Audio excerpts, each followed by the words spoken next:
British Airways की flight रात के अंधेरे में 37,000 फीट पर उड़ान भरते हुए अचानक एक तेज रोशनी के गुब्बारे ने उसे अपने आगोश में ले लिया, जिसके कारण प्लेन के सभी इलेक्ट्रॉनिक सिस्टम फेल हो गए और एक के बाद एक चारों इंजन भी फेल हो गए। क्या इस प्लेन पर दूसरी दुनिया के एलियंस ने हमला कर दिया था? प्लेन में सवार 263 लोगों का क्या हुआ? दोस्तों, आज हम एविएशन दुनिया के इस रहस्यमय राज से पर्दा उठाएंगे।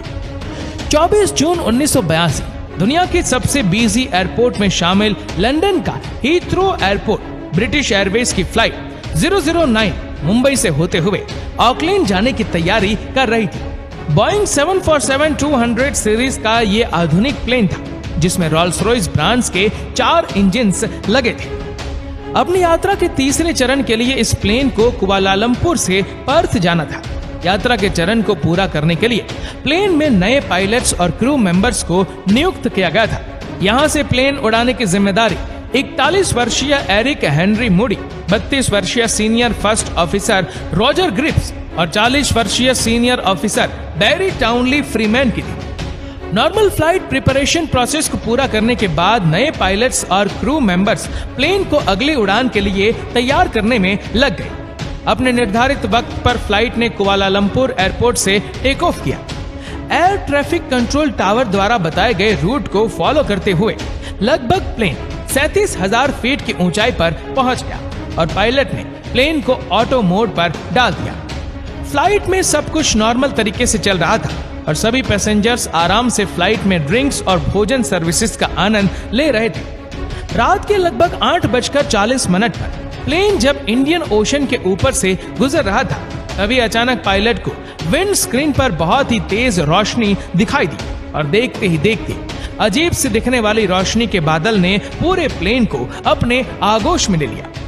शुरुआत में पायलट को लगा कि ये शायद बादलों से निकलने वाली लाइट होगी, लेकिन फ्लाइट में लगा वेदर सेंसर किसी भी तरह के बादल को खराब मौसम की जानकारी नहीं दे रहा था। अपने करियर में किसी भी पायलट ने इस तरह की लाइट्स को नहीं देखा था, जिसके कारण सभी के चेहरों पर एक अजीब तरह का डर और परेशानी दिखाई दे रही थी। सिचुएशन को समझने के लिए कैप्टन ने फर्स्ट ऑफिसर को पैसेंजर्स केबिन में भेजा। वहां पहुंचकर फर्स्ट ऑफिसर्स ने जो नजारा देखा तो उसके होश उड़ गए। पैसेंजर्स विंडो के बाहर झांकने पर फर्स्ट ऑफिसर को विंग्स के चारों तरफ एक चमकती हुई लाइट दिखाई दे रही थी। ऐसा लग रहा था मानो प्लेन पर एलियंस ने हमला कर दिया हो और प्लेन को अपने काबू में ले लिया हो। इंजन से भी अजीब तरह की रोशनी और चमकीला धुआं निकल रहा था। वैसा ही धुआं धीरे धीरे पैसेंजर्स के केबिन में भी आने लगा और देखते ही देखते पूरा प्लेन एक अजीब से धुएं और स्मेल से भर गया, जिसके कारण पैसेंजर्स में बहुत ज्यादा घबराहट होने लगी। पायलट भी इस अजीब सी लाइट्स और धुएं को समझने की कोशिश कर ही रहे थे कि तभी अचानक फ्लाइट इंजीनियर घबरा कर कहता है कि इंजन नंबर 1 बंद हो गया है। कैप्टन ने तुरंत ही फ्लाइट इंजीनियर को फेल इंजन को रिस्टार्ट करने के लिए कहा। इसके पहले कि फ्लाइट इंजीनियर इंजन नंबर 1 को रिस्टार्ट कर पाता, तभी अचानक इंजन नंबर 2, 3 और 4 भी फेल हो गए। ये सब देखते ही फर्स्ट ऑफिसर ने तुरंत मेडे कॉल कर दिया, जिसका मतलब था कि अब प्लेन कभी भी क्रैश हो सकता है। चारों इंजन से अजीब तरह की लाइट और आग की लपटें निकल रही थी, जिन्हें देखकर पैसेंजर्स के बीच में दहशत और घबराहट इस कदर बढ़ गई कि उन्होंने अपने दोस्तों और रिश्तेदारों के लिए आखिरी खत लिखना शुरू कर दिया। पायलट अभी भी इंजन को रिस्टार्ट करने की लगातार कोशिश कर रहे थे ताकि चारों में से कोई एक इंजन भी रिस्टार्ट हो जाए तो किसी तरह प्लेन को उड़ाया जा सकता है। लेकिन कहते हैं ना कि मुसीबत कभी अकेले नहीं आती, और वही इस प्लेन के साथ भी हुआ। पायलट सभी भी इंजन को रिस्टार्ट करने की कोशिश कर रहे थे कि अचानक से प्लेन के सभी इलेक्ट्रॉनिक सेंसर्स और सिस्टम बंद हो गए। प्लेन के चारों इंजन और ऑक्सिलरी पावर यूनिट के फेल होते इंजन में ऑक्सीजन का दबाव कम हो गया, जिसके कारण केबिन में ऑक्सीजन मास्क लटकने लगे ताकि पैसेंजर्स और क्रू को सांस लेने के लिए ऑक्सीजन मिल सके।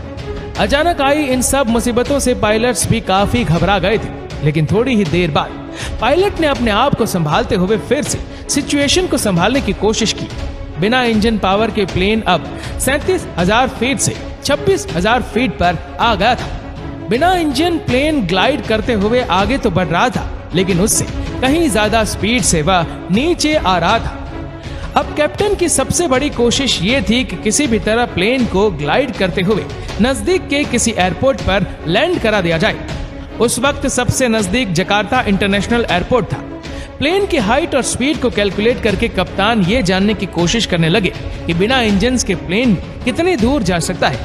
यहाँ हम आपको बताना चाहेंगे कि इस प्लेन की ग्लाइड रेशियो 15.1 थी, जिसका मतलब था कि अगर प्लेन 15 मीटर आगे की तरफ जाएगा तो 1 मीटर नीचे की तरफ आएगा। सभी कैलकुलेशन करने के बाद एक बार फिर से कप्तान को निराशा हाथ लगी, क्योंकि प्लेन की करंट लोकेशन और जकार्ता इंटरनेशनल एयरपोर्ट के बीच में बहुत ही ऊंचा पहाड़ था, जिसे बिना इंजन के ग्लाइड करते हुए पार नहीं किया जा सकता था। कप्तान ने को पायलट और फ्लाइट इंजीनियर को ब्रीफ करते हुए कहा कि अब हमारे पास रिस्क लेने के अलावा कोई और दूसरा ऑप्शन नहीं है। हम ग्लाइड करते हुए इंजन को रिस्टार्ट करने की कोशिश करते रहेंगे। अगर 12,000 फीट के हाइट पर आने तक भी इंजन रिस्टार्ट नहीं हुए तो हम प्लेन को समंदर में लैंड करवा देंगे। कप्तान ने पैसेंजर केबिन में अनाउंसमेंट करते हुए कहा कि मैं आपका कैप्टन बोल रहा हूँ, प्लेन के इंजन में कुछ खराबी आ गई है और हम लोग उसे ठीक करने की कोशिश कर रहे हैं। आप सबसे अनुरोध है कि हिम्मत से काम लेते हुए शांति बनाए रखें। पैसेंजर सब अपनी आंखें बंद करके भगवान को याद करने लगे। सभी को अभी भी किसी चमत्कार की आशा थी कि प्लेन सही सलामत लैंड कर जाए। इसी के साथ केबिन क्रू भी प्लेन को समंदर में लैंड कराने की तैयारी करने लगा। धीरे धीरे ग्लाइड करते हुए प्लेन अब नीचे आने लगा और जैसे जैसे प्लेन नीचे आता जा रहा था वो अजीब रोशनी भी कम होती जा रही थी। 13,000 फीट पर आते आते वो अजीब रोशनी बिल्कुल गायब हो चुकी थी।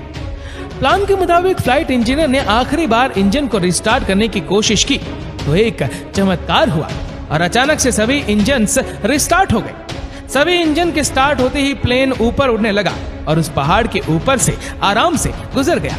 सभी इंजन के स्टार्ट होते ही कप्तान को लगा कि अब सब ठीक हो गया है और कप्तान प्लेन को फिर से उसके निर्धारित हाइट 37,000 फीट पर ले जाने लगे। लेकिन जैसे जैसे प्लेन ऊपर जाने लगा वो अजीब सी रोशनी धीरे धीरे वापस बढ़ने लगी और प्लेन के इंजन फिर से वार्निंग देने लगे। ये देखते ही देखते कैप्टन ने प्लेन की हाइट को कम करके उसे 12,000 फीट पर फिक्स कर दिया, जहां फिर से वो अजीब लाइट खत्म हो गई और इंजन्स वापस काम करने लगे। कप्तान अब कोई रिस्क नहीं लेना चाहते थे और उन्होंने प्लेन को जकार्ता एयरपोर्ट पर लैंड करने की तैयारी शुरू कर दी। लेकिन अभी भी एक मुसीबत बाकी थी। उस अजीब लाइट के कारण प्लेन की विंड स्क्रीन एकदम धुंधली हो गई थी, जिसके कारण कुछ भी देख पाना नामुमकिन हो गया था। शुरुआत में पायलट ILS सिस्टम को यूज करके ऑटो लैंडिंग करवाना चाहते थे, लेकिन बदकिस्मती से उस दिन एयरपोर्ट पर ILS लैंडिंग सिस्टम काम नहीं कर रहा था। अब पायलट के पास एक ही रास्ता था कि वह ट्रैफिक कंट्रोलर और फ्लाइट इंस्ट्रूमेंट के सहारे ही अंदाजा लगाकर लैंडिंग करे। पायलट की सूझबूझ और हिम्मत के कारण फाइनली प्लेन ने सही सलामत एयरपोर्ट पर लैंड कर लिया। तब जाकर सबकी जान में जान आई। ये किसी चमत्कार से कम नहीं था कि 37,000 फीट पर चारों इंजन और सभी सिस्टम फेल हो जाने के बाद भी पायलट एयरप्लेन की सही सलामत लैंडिंग करवा पाए और किसी को खरोच तक नहीं आई। दोस्तों, अपनी सूझबूझ और हिम्मत के लिए पायलट्स और फ्लाइट क्रू को बहुत से पुरस्कारों से सम्मानित किया गया। जब इस दुर्घटना के बाद प्लेन की जांच की गई तो पाया गया कि पूरे प्लेन पर छोटे छोटे नुकीले पत्थर से रगड़ने जैसे निशान हैं।